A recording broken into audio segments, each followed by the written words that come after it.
Welcome to Caseback Watches. My name is Tim, and in this episode we're going to check out the brand new Superman Gilt CMM10.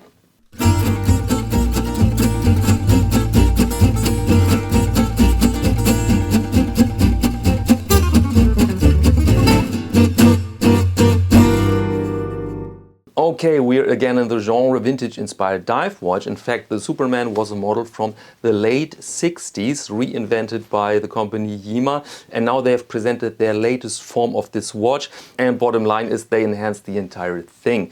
So we have a redesigned case, we have a redesigned scale bracelet, very attractive form I must say, and they enhance the transition between bracelet and watch head, also very important. Then they changed the bezel insert material from ceramic to sapphire now. They present you some colors with this gilt effect, which means that it's a bit faded. It's not super bright, it looks a bit older, used, and definitely has some charm to it. And they equipped the watch with their new caliber CMM10, which is a pretty handy thing because it works within cost parameters. In this case, that means -3 and +5 seconds. So basically, you can wear that watch over weeks without the need to correct the time. So very, very handy. And important to know is also that the watch comes now in 39mm and in 41. So you really have some sizes to choose from. And you have different colors. And I'm going to show you in this Lightbox review the green dial, which I found on images really attractive and interesting, and to spoil a bit, it really is. But all this comes at a price. We're looking here at 1,790 euros, so I think we're not longer in the entry level, and that means Yema has to deliver. Let's check it out now. And there it is. And at first glance you can see the green here, which is a pretty complex thing, reacts to light, can look bright, can look dark, can look barely in existence. But alright, let's start with the basic specifications with the measurements. We have here a case diameter of 39mm, a length, a lug to lug of 47. The height, including the crystal, high domed sapphire crystal, is 13.5, and the lug width here is 19. The watch is equipped here with a 120 click unidirectional bezel with a sapphire insert. We have a screw down crown, and the watch is waterproof up to 300 meters, so pretty decent piece of equipment. Then the watch has a very nice bracelet. Here you have the scales bracelet with a pretty unique look. You have a see-through case back, also sapphire. And you have a diver extension here. I will show you everything in detail, of course. But first, let's go back to the dial. We are in vintage-inspired diver country, so we have massive lume, very legible. We have a high-contrast watch here with the typical elements, the triangle here on the bezel, on the dial. We have massive lume dots. And little disclaimer here, usually I show you a lume shot of the watch, but here it doesn't make so much sense because this is a watch for press purposes and there is a little flaw, there's a little difference in the lume color between the hands and indices, and so Yema asked me not to show this to the public. They will change this, of course.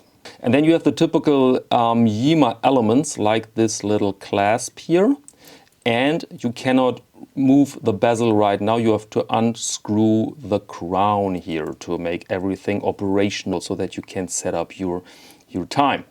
And now let's go over the first strength here. This is certainly the color. I'm in general not the biggest fan of green dials. I find them sometimes very hard to combine, especially think of a blue dress shirt, for example, then you will have a hard time to combine these elements.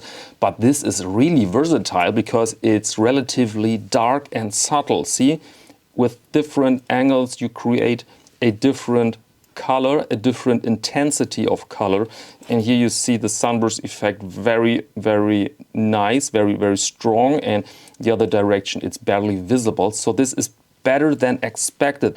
And the next strength, of course, is the bracelet, which is a bit thinner than the first version. So this is super, super nice. Look at this. And look at the tolerances. I mean, you don't have any form of stretch. I mean, this is a new watch, of course, but even with newer watches, sometimes you see a bit of stretch. And here, this is just great. Really, really, really nice. And it's a very comfortable texture. You don't have any sort of sharp edges or disturbing edges. This is just neat. And also look at the transition here. Very nice transition. This is really a neat look all around the watch. See that? Just great. And it goes together nicely with the case itself, typical Yema Superman case. So you have basically a sort of ring, tube ring with a center plate, so to speak. And the center plate is transitioning here into the bracelet. See that? This gives a very nice, neat look, but has a downside. I will show you the downside as well. And here you can see very well the finishing of the watch. So we have high polished bevels here, and the rest is brushed, which fits the style of the watch, of course. And so watch head together with this bracelet is just a neat look. And now let's check out the clasp here, which also works fine. There you go. You don't have any sort of decoration. It's just a bit plain. And here you have the diver extension, and this works very simple. You just can open it like that. There you go. Then you can put it over a wetsuit, the entire watch, and after that you can just close it again, and this works perfectly fine. Very little tolerances, and you hear this sharp clack when you close everything. And so this is a good sign, I think. Very happy with the clasp. I had to alter the bracelet.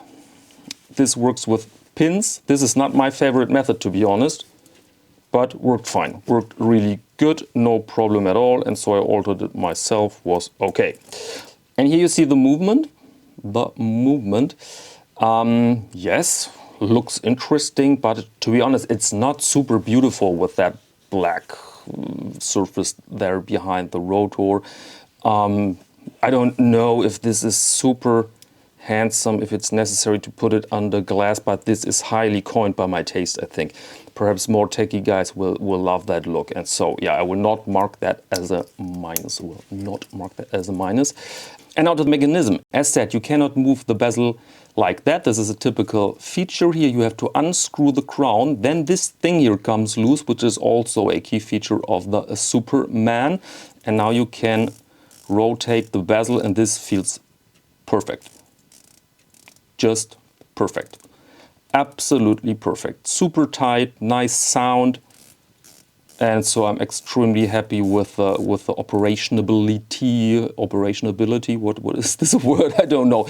And so I'm very happy here with the sound, with the action, and with the alignment. It's hard to do this in front when the camera is in front of you, but I think I can manage to align that thing now. There you go. All right. The movement. The movement allows hand winding, feels buttery, super creamy, feels very, very, very nice. This thing, of course, is a bit in the way. You see that here, but again, this is a nice feature borrowed from the past, or taken from the past to our present days. Now you have here a position 1 and only a position 1. This is a movement without a date, and this again feels super good.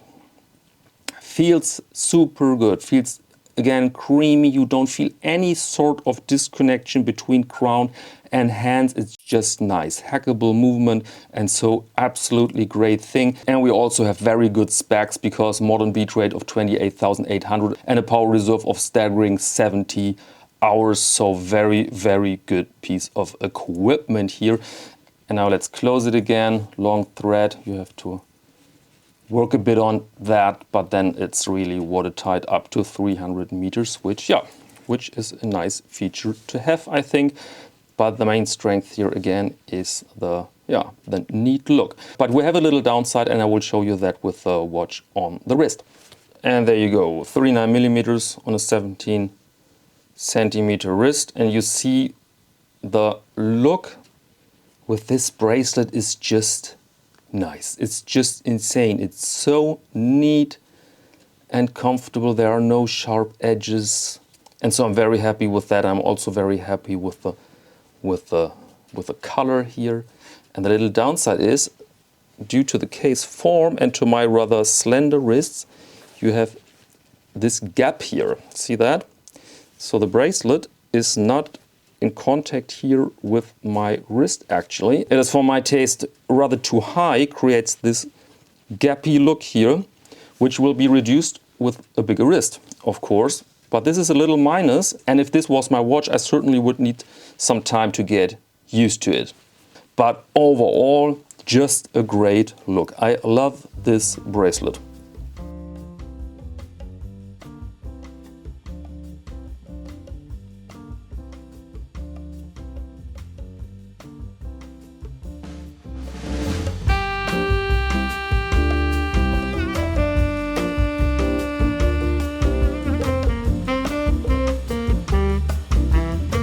Okay, welcome back. I hope you found this informative. I hope I covered all your questions. In case I've missed something, then please don't hesitate, ask in the comment section, then I will try to answer there. And I would really appreciate if you could visit the online shop casebackwatches.com that keeps everything here afloat, where you can buy really decent high-end watch straps and other leather items.